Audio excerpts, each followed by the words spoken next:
હે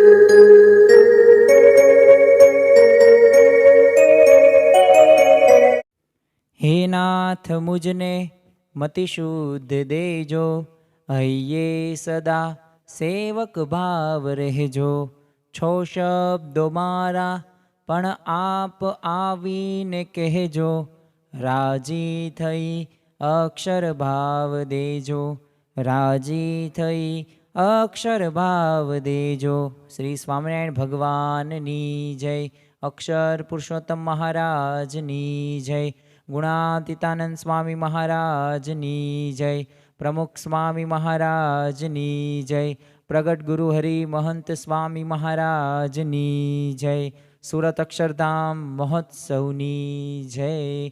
દરેક દિવ્ય હરિભક્તોને જય સ્વામી નારાયણ. છેલ્લા 4 દિવસથી આપણે ઘનશ્યામ ચરિત્રના અદ્ભુત અને અલૌકિક પ્રસંગોનું આપણે આચમન કરી રહ્યા છીએ. અને તેવા પ્રસંગો બાળ ચરિત્રો સાંભળવાથી એક અંતરની અંદર એક શાંતિ આપણને પ્રસરે છે. અને ખરેખર આપણને જે ભગવાનની પ્રાપ્તિ થઈ છે અને જે સર્વોપરી ભગવાન છે સ્વામિનારાયણ ભગવાન, એમના બાળપણના જે પ્રસંગો રહ્યા ને એ એટલા બધા અદ્ભુત પ્રસંગો છે કે આ પ્રસંગોમાંથી આપણને ખરેખર ઘનશ્યામ પ્રભુ પોતે એક સામર્થ્યવાન અને સાથે સાથે કલ્યાણ કરવાની ભાવના અને એમનામાં દરેક પ્રકારના ઉપદેશો એવું પોતે વર્તન કરીને દેખાડ્યું છે. તો ખરેખર આ જે પારાયણ છે, જે ચાતુર્માસ કથા શ્રવણની અંદર આજે આપણે 5મા દિવસે પહોંચ્યા છીએ. અને 5મા દિવસે પણ આજે આપણે 16 ચિહ્નો અને એ સિવાય પણ મદમદ જે હાથી હતો, આ હાથીને પણ ઘનશ્યામ પ્રભુએ શાંત કરેલો હતો. ઘનશ્યામે હિંસા પણ બંધ કરાવી હતી. અને સાથે સાથે એક નવી 32 આવા પ્રસંગોનું આજે આપણે આચમન કરવાના છીએ. તો આમ તો ભગવાનનું એક અસાધારણ લક્ષણ જે આપણને ખબર છે કે લાખો કરોડો જે મુમુક્ષુ હરિભક્તો છે એને નિયમમાં વર્તાવી શકે. અને ગમે તેવા સામર્થ્યવાન પરમહંસો હોય તો એમને પણ નિયમમાં વર્તાવે અને એક આચાર શુદ્ધિ પ્રમાણે જીવન એક વ્યતીત કરે છે. પણ સાથે સાથે એક અવતારોની અંદર એક આપણને જોવા મળે છે કે 16 ચિહ્નો જે વ્યક્તિની અંદર, જે ભગવાનની અંદર આપણને જોવા મળે છે. સામાન્ય રીતે નોર્મલ વ્યક્તિની અંદર એ 16 ચિહ્નો જોવા મળતા નથી. તો આનો પણ ઘનશ્યામ પ્રભુએ બાળપણથી જ આપણને એમને દર્શન કરાવેલા હતા. ધર્મદેવ અને ભક્તિ માતા ત્રણેય પુત્રો ઈચ્છારામભાઈ, રામ પ્રતાપભાઈ અને ઘનશ્યામ પ્રભુને લઈને તીર્થ કરવા માટે જાય છે.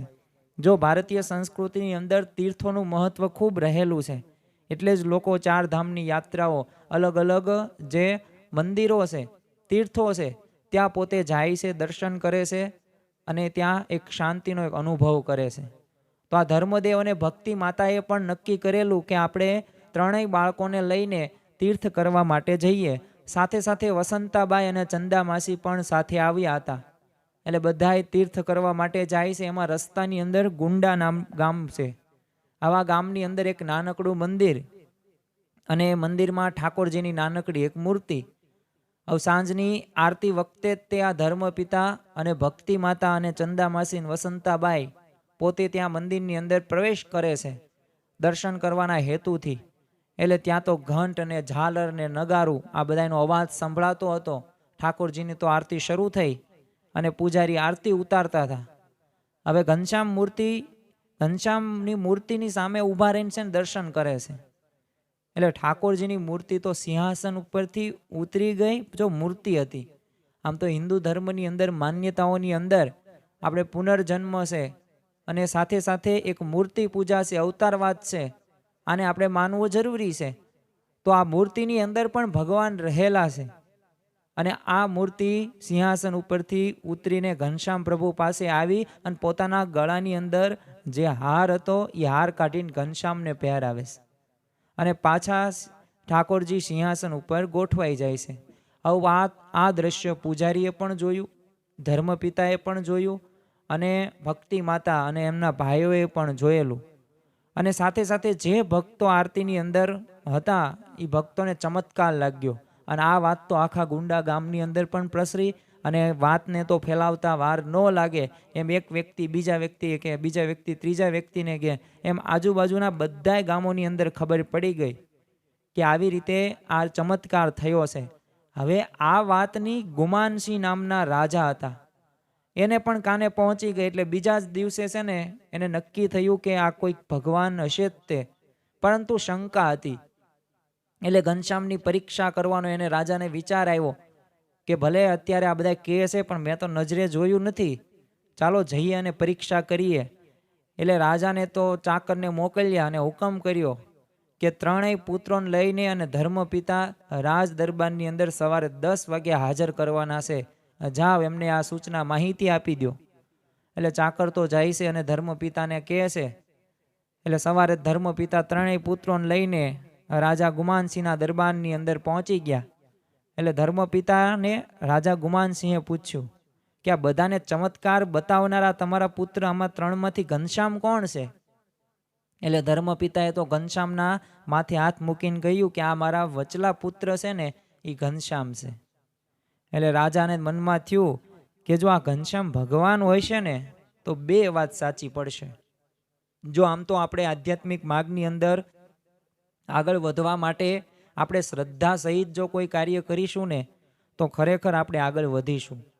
અને જો આપણે તર્કથી આપણે આગળ વધશું તો ક્યારેક આપણે સત્સંગની અંદર પાછા પણ પડી જશું. તો આધ્યાત્મિક માર્ગની અંદર શ્રદ્ધાની જરૂર પડે છે, અને શ્રદ્ધા વ્યક્તિને છે ને ભગવાન સુધી પહોંચાડે છે, અને ભગવાન સુધી એક વખત પહોંચી જઈએ તો આપણું કલ્યાણ અવશ્ય થાય છે. આના મનની અંદર તો શંકા હતી કે જો આ ઘનશ્યામ જો બાળક આ ભગવાન હશે ને તો બે વાત શાસ્ત્રની અંદર એવું લખ્યું છે, પોતે મનોમન વિચાર કરે છે કે આ બે વાત સાચી પડવી પડે કે ભગવાનને છે ને કોઈ દિવસ પડછાયો ન હોય, વ્યક્તિને હોય જીવને હોય પણ ભગવાનને કોઈ દિવસ પડછાયો ન હોય. અને શાસ્ત્રમાં એવું પણ લખ્યું છે કે ભગવાનના ચરણની અંદર 16 ચિહ્નો હોય. અને જો આ ઘનશ્યામ ભગવાન હશે તો તરત મને ખબર પડી જશે આ બે વાત શાસ્ત્ર પ્રમાણે જો સાચી પડે તો હું માનું, નકર તો આમાં કંઈક બનાવટ હશે, કાંઈક એને કંઈક આમથી આમ કર્યું હશે. એટલે આવો વિચાર કર્યો અને રાજાએ ધર્મદેવને કીધું કે તમે આ બહાર ખુલ્લા ચોગાનમાં આ ઘનશ્યામને બોલાવો ને બધા આવો. એટલે સાથે ઘનશ્યામ પણ આવે છે અને રાજા તો આશ્ચર્યચકિત થઈ ગયા. કારણ શું હતું? કારણ એટલું જ હતું કે ધર્મદેવનો પડછાયો પડે પણ છે ને ઘનશ્યામને પડછાયો પડે નહીં. એટલે જે ગુલામસિંહે જે પોતે મનની અંદર એક ધાર્યું હતું કે પેલો ભગવાનને કોઈ પડછાયો ન હોય તો આ વાત સિદ્ધ થઈ ગઈ.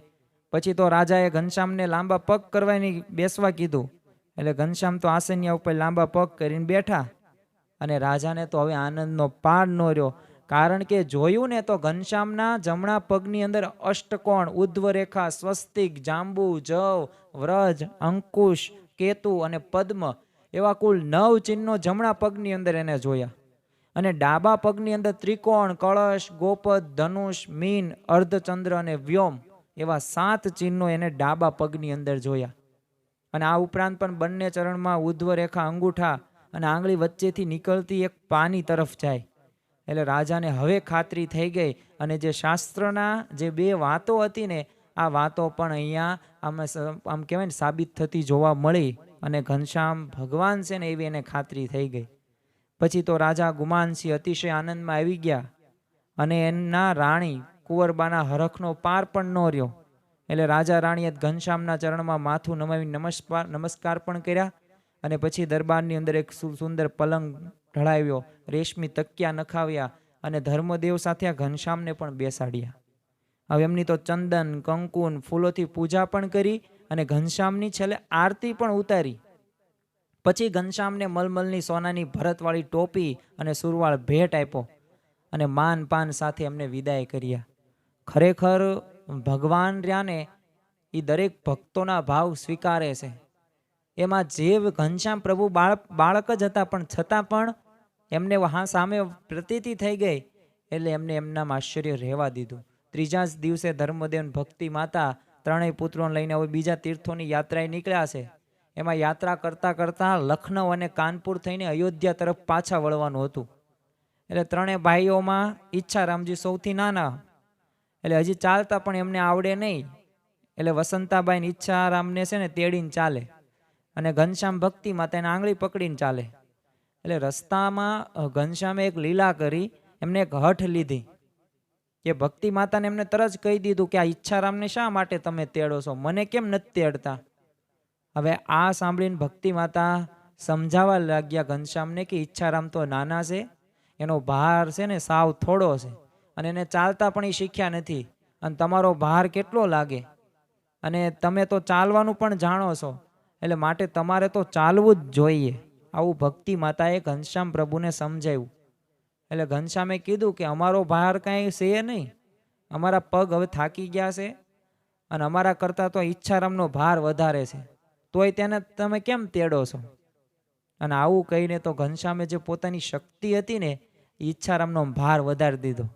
એટલે વસંતાબાઈએ ઈચ્છારામને નીચે મૂકીને ભક્તિ માતાને કીધું કે ઈચ્છારામનો ભાર કેમ આટલો બધો વધી ગયો અચાનક, આટલો બધો તો આ ઈચ્છારામ ભારે નથી, રોજ આટલો બધો તો ભાર મને લાગતો નથી ને આજે કેમ આટલો બધો અત્યારથી લાગવા માંડ્યો. એટલે ભક્તિ માતાએ હસતા હસતા કીધું કે આ તો ઘનશ્યામનો પ્રતાપ છે, તેને ચાલવાની ઈચ્છા નથી ને એટલે આ ઈચ્છારામમાં ભાર મૂક્યો છે. અને ચંદા માસીએ પણ પછી ઘનશ્યામને તેડી લીધો, અને પછી બરોબર બધુંય થઈ ગયું. તો જો આ કેવી લીલા કહેવાય કે સામાન્ય રીતના ભગવાન એમની માતા જે માસી એ બધાને પણ પોતે એક સુખની અને એક પ્રકારના આનંદની એક ભેટ ઘનશ્યામ પ્રભુએ આપતા હતા. ચંદા માસી ઘનશ્યામને તેડ્યા, જરાય ભાર પછી લાગ્યો જ નહીં, અને વસંતાબાઈએ પછી ઈચ્છારામને ફરીથી તેડ્યા, અને એનો ભાર પહેલાં જેટલો જ થઈ ગયો. તો જો આમ નાનકડા ઘનશ્યામની યુક્તિ જોઈને છે ને ધર્મપિતા અને ભક્તિ માતા પાછા હસવા પણ લાગ્યા, અને એમને ખબર પડી ગઈ કે નક્કી આ ઘનશ્યામે આ ચમત્કાર કર્યો છે અને આને જ બધું કર્યું છે. તો ખરેખર એમના જીવનની અંદર એવા પ્રસંગો આપણને આવા જોવા મળે છે કે ખરેખર તેઓ ભગવાન છે, અને સર્વોપરી ભગવાન અને સામાન્ય રીતના પરબ્રહ્મ પુરુષોત્તમ ભગવાનની આપણને પ્રાપ્તિ થઈ છે. તો આ જે પ્રાપ્તિને આપણે પ્રતીતિમાં પરિવર્તિત કરવાની છે. જો સાથે સાથે ઘનશ્યામ પ્રભુએ થોડાક જે બાહ્ય એવા કુરિવાજો છે ને એ પણ દૂર એમને કરેલા છે. બાળપણથી જ તેઓ આવી રીતે સમાજ સુધારકની પણ અમુક વાર ભૂમિકા એવો ભજવતા હતા. આમ તો એમનો મુખ્ય ધ્યેય જીવોનું આત્યંતિક કલ્યાણ કરવાનું છે અને અક્ષરધામનું પરમ સુખ આનંદ આપવાનું છે. પણ ઘનશ્યામે હિંસા પણ બંધ કરાવી હતી, અને એવા આપણને પ્રસંગો પણ જોવા મળે છે. એક પ્રસંગની વાત કરીએ કે ધર્મદેવના સાઢુભાઈ બલદીધર અને તેમના ભાઈ મોલ્લી ગંગાધર, આવા બંને રાજાના લશ્કરની અંદર જોડાયેલા હતા અને સિપાઈ તરીકે કાર્ય કરે. એટલે એક વખત રાજાનું લશ્કર ફરતું ફરતું બલ્લમ પઢરી ગામે આવ્યું. એટલે ધર્મદેવને વિચાર આવ્યો કે અહીંથી તો બલ્લમ પઢરી ગામ પાસે જ છે, એટલે આપણા સાઢુભાઈને ને એમના ભાઈને આપણે મળી આવીએ. એટલે આવો વિચાર સાથે ઘનશ્યામ પ્રભુ રામ પ્રતાપને લઈને ધર્મદેવ તો હવે બલ્લમ પઢરી ગામે જવા નીકળ્યા. હવે બલ્લમ પઢરી ગામને પાદર બગીચામાં એક રાજાનું લશ્કર ઉતર્યું હતું, અને બગીચાના દરવાજે એક ચોકીદાર બેઠો હતો. એટલે ધર્મદેવે ચોકીદારને વિનંતીથી કીધું કે મારે બલદીધર અને મોલ્લી ગંગાધરને મળવું છે, અને એ મારા સાઢુભાઈ એક થાય છે ને એમના ભાઈ છે. એટલે બંને જણાએ રાજાના સૈન્યમાં સિપાઈ તરીકે કામ પણ કરે છે, એટલે મને એમની પાસે તમે લઈ જાઓ. એટલે ચોકીદારે કીધું કે કાંઈ વાંધો નહીં, તમે મારી પાછળ ચાલો, હું તમને તમારા જે સાઢુભાઈ અને એના ભાઈ પાસે મળાવું.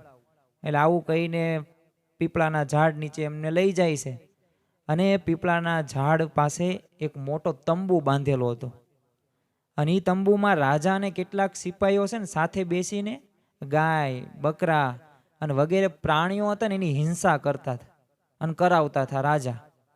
એટલે ધર્મદેવે આમ તંબુની અંદર હિંસા થતી જો એમનું છે ને દિલ બહુ દુખાઈ ગયું, અને ઘનશ્યામે પણ એમનું દુઃખી મોઢું જોઈને કીધું કે શું છે પિતાજી, કેમ આટલા બધા દુઃખી થઈ ગયા અચાનક, આપણે તો મળવા જવાનું છે ને. એટલે ધર્મદેવે તંબુનો દરવાજો બતાવ્યો. એટલે ઘનશ્યામે તંબુમાં જોયું તો હિંસા થતી હતી. એટલે ઘનશ્યામે નિર્દોષ પ્રાણીઓ ઉપર દયા આવી ગઈ, અને તેમને એક સંકલ્પ કર્યો.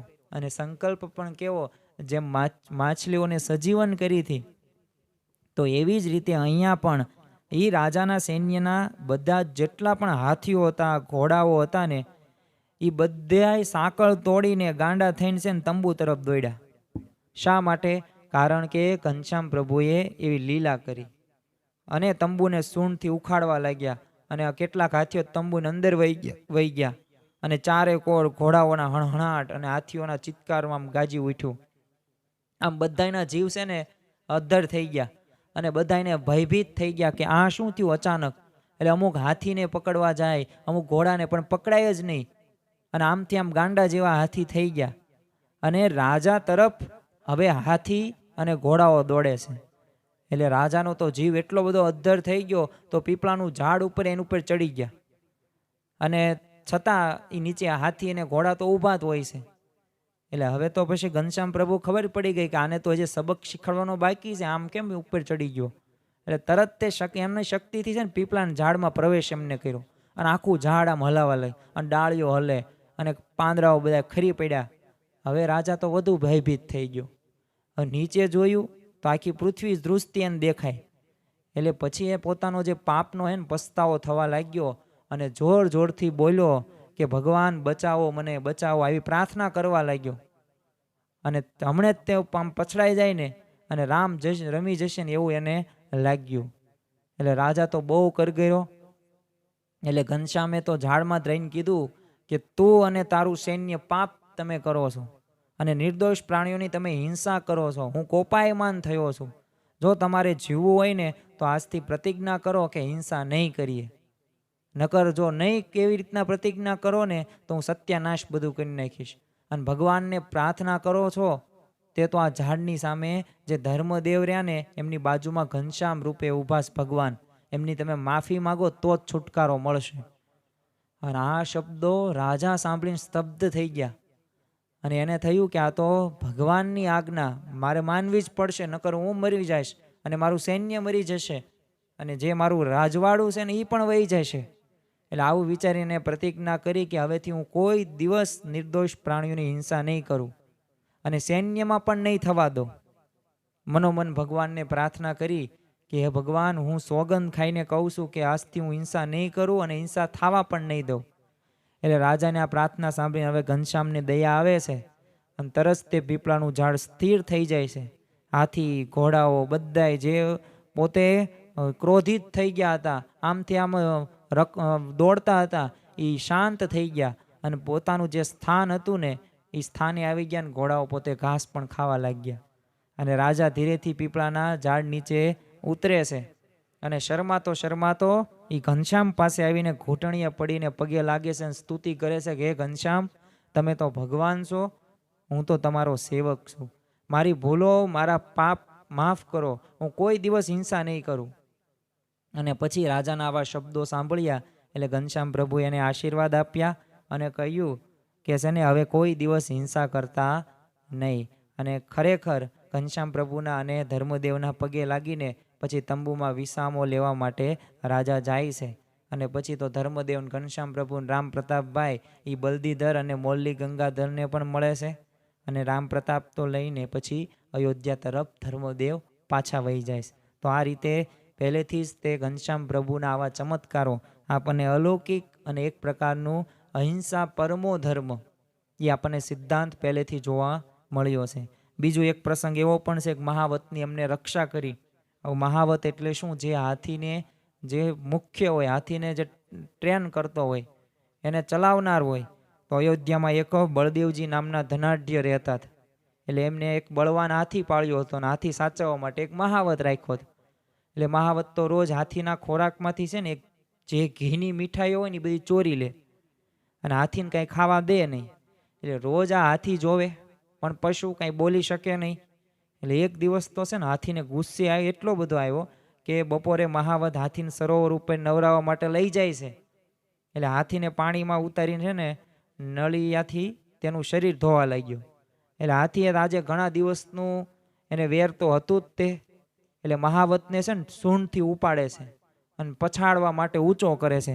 અને ત્યાં જ તે કિનારા ઉપર બધા જે લોકો હતા ને એ આ દ્રશ્ય જોયું એમને. પણ કોણ જાય હાથી પાસે? કારણ કે હાથી ક્રોધિત થઈ ગયેલો હતો. એટલે એવામાં ઘનશ્યામ પ્રભુ ધર્મદેવ ત્યાંથી નીકળે છે. એટલે ઘનશ્યામે આ દ્રશ્ય જોયું એટલે એમને છે ને મહાવતની, પોતે તો અંતર્યામી, ભગવાન તો બધુંય જાણે, એમને ખબર પડી ગઈ કે આ ઘટના શા માટે બની છે ને હાથી કેમ આટલો બધો ક્રોધિત છે. અને મહાવત જેની ચાકરી કરે છે અને એના ઉપર જ કેમ આવું કરે છે? એટલે મહાવતની દયા એમને આવી અને ઘનશ્યામ પ્રભુ તો ત્યાં ઊભા જ હતા, પણ બીજા સ્વરૂપે છે ને પાણીમાં ઉતરી ગયા અને હાથી પાસે પહોંચી ગયા. અને એ હાથીની સૂંઢની અંદર એ મહાવત હતો. એ આ મહાવતને છોડાવે છે અને પછી હાથીને શાંત પણ કરે છે અને હળવેકથી પોતે હાથી ઉપર સવાર થઈને એ પાણીની બહાર આવે છે. હાથી તો હવે ગરીબ ગાય જેવો થઈ ગયો છે. કારણ શું હતું? ભગવાનને પોતે આવે છે બચાવવા માટે મહાવતને. એટલે હાથી પણ શું કરી શકે? એટલે કિનારા ઉપર તો બધાએ આ જોયું એટલે એમને ચમત્કાર થયો, કારણ કે આ ઘનશ્યામનું એક રૂપ નહોતું, બે રૂપ હતા. અને આ બે સ્વરૂપ જોઈને બધા નવાઈ પામ્યા. હાથી પાણીની બહાર આવે છે એટલે ઘનશ્યામે પોતાનું બીજું સ્વરૂપ અદૃશ્ય કરી નાખ્યું અને ઘનશ્યામ હાથી પર સવાર થઈને છેક આંગણા સુધી આવ્યા. હવે મહાવતે હાથીને બેસવાનો હુકમ કર્યો. એટલે હવે તો હાથી હળવેકથી બેસી જાય છે અને ઘનશ્યામ હાથી પરથી ઉતરી ગયા. અને ત્યારે મહાવતને લાગ્યું કે આ નક્કી આ કોઈ બાળક, આ ઘનશ્યામ એ ભગવાન છે. અને પગે પડીને કહે છે કે હે ઘનશ્યામ, આજે તમે હાથીનો ક્રોધ દૂર કર્યો ન હોત ને અને મને ન બચાવ્યો હોત ને તો હું મરી જાત. આપ ભગવાન છો, હવેથી હું કોઈ દિવસ ખોરાકની ચોરી કરીશ નહીં. જો એને પસ્તાવો થયો તો ઘનશ્યામે પછી એને આશીર્વાદ પણ આપ્યા અને વિદાય કર્યો. તો આવી પછી ત્યારબાદ ઘનશ્યામ પ્રભુ પોતાના ઘરમાં પધાર્યા. તો આવી રીતે તેમને મહાવતને પણ બચાવ્યા હતા. પણ ખરેખર એ ક્રોધથી જ થયેલો એ મદમત્ત હાથી હતો ને, એ હાથીને પણ ક્રોધ આવ્યો તો એનું કારણ શું હતું? એ મહાવતની એ ચોરી કરવાની વૃત્તિ, એનો એ સ્વભાવ હતો ને, એના લીધે એને આવું. પણ છતાં ઘનશ્યામ પ્રભુ તે બચાવ્યા, દયા આવી. ભગવાન તો કેવા દયાળુ છે, કરુણાનિધિ સાગર છે. અને આપણને જોવા મળે છે. અને છેલ્લો પ્રસંગ આજે આપણે જોઈએ અને પૂરું કરીએ કે એક દિવસ ઘનશ્યામ સુવાસીની ભાભીને કીધું કે ભાભી, આજે મારી દાઢ બહુ દુખે છે, એટલે દાઢથી છે ને રોટલી ચવાતી નથી, એટલે તમે આજે મને શીરો બનાવી દો. એટલે સુવાસીની ભાભીએ કીધું કાંઈ વાંધો નહીં, હું શીરો બનાવી દઉં. એટલે થોડી વારમાં શીરો ગરમા ગરમ તૈયાર થઈ ગયો અને સુવાસીની ભાભીએ બધાને જમવા બોલાવ્યા. ધર્મપિતા પ્રામ પ્રતાપભાઈ, નાના ઈચ્છારામભાઈ ને રોટલી પીરસે છે. અને ઘનશ્યામની થાળીની અંદર રોટલી નથી પીરસતા, પરંતુ શીરો પીરસ્યો. એટલે ઘનશ્યામે તેમાં થોડોક શીરો એ નાના ભાઈ ઈચ્છારામને પણ આપ્યો. અને બે કોળિયા જ્યાં શીરો ખાધો ને, એટલે બાકીનો પડતો મૂકીને ઘનશ્યામ પ્રભુ તો હાથ ધોઈને ઊભા થઈ ગયા. એટલે સુવાસીની ભાભી રસોડામાં પાછળના ફળિયાની અંદર ઘનશ્યામને બોલાવે છે અને કહે છે કે કેમ ભાઈ, દાઢ બહુ દુખે છે? એટલે ઘનશ્યામે કીધું કે હા ભાભી, દાઢ બહુ દુખે છે, બહુ હલે છે, માટે જે દાઢો હલતી હોય ને એ બધી તમે ખેંચી કાઢો તો પીડા મારી ઓછી થશે. એટલે આવું કીધું અને ઘનશ્યામે મોઢું ખોલ્યું અને પોતાની દેવી શક્તિથી છે ને બધાય દાઢ હતા ને એ દાંતરાને ઢીલા કરી નાખ્યા. એટલે સુવાસીની ભાભીએ તો જે દાઢ હલતી હતી એ બધી કાઢવા લાગ્યા મોઢામાં. અને થોડી વારમાં તો એક દાઢ ખેંચી.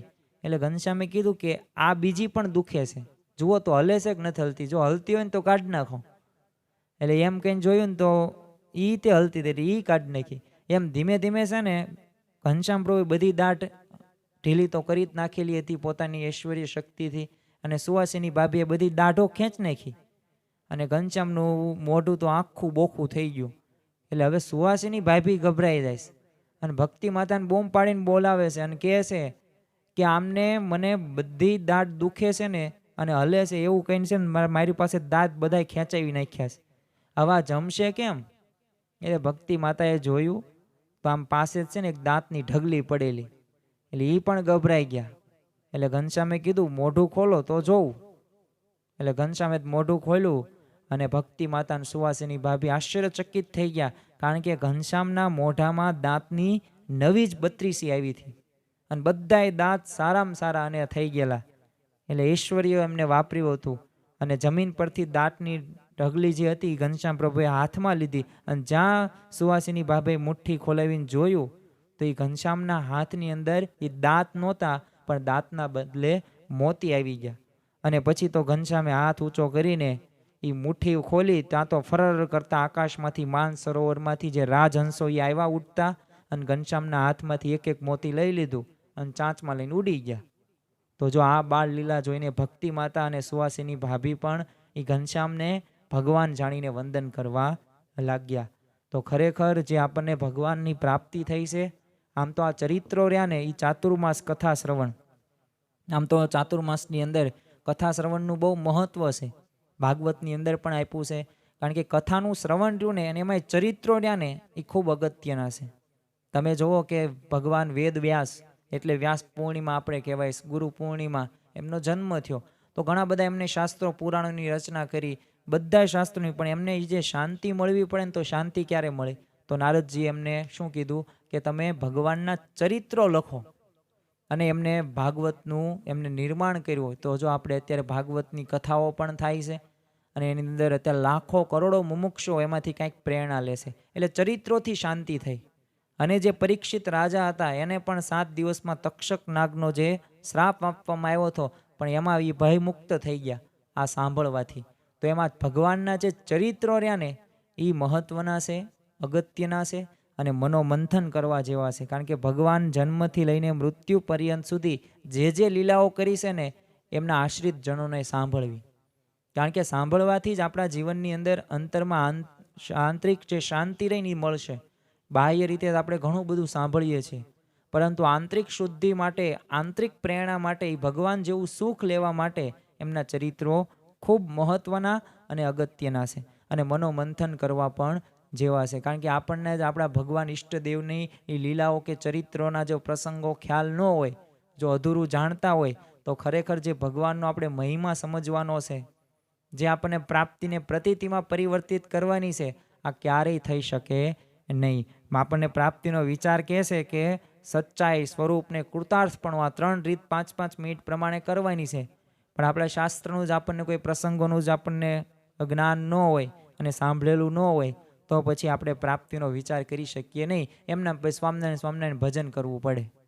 પણ ખરેખર આવા પ્રસંગો જો આપણે સાંભળ્યા હોય, તો આપણા જીવનની અંદર આપણે પ્રાપ્તિનો વિચાર કરી શકીએ.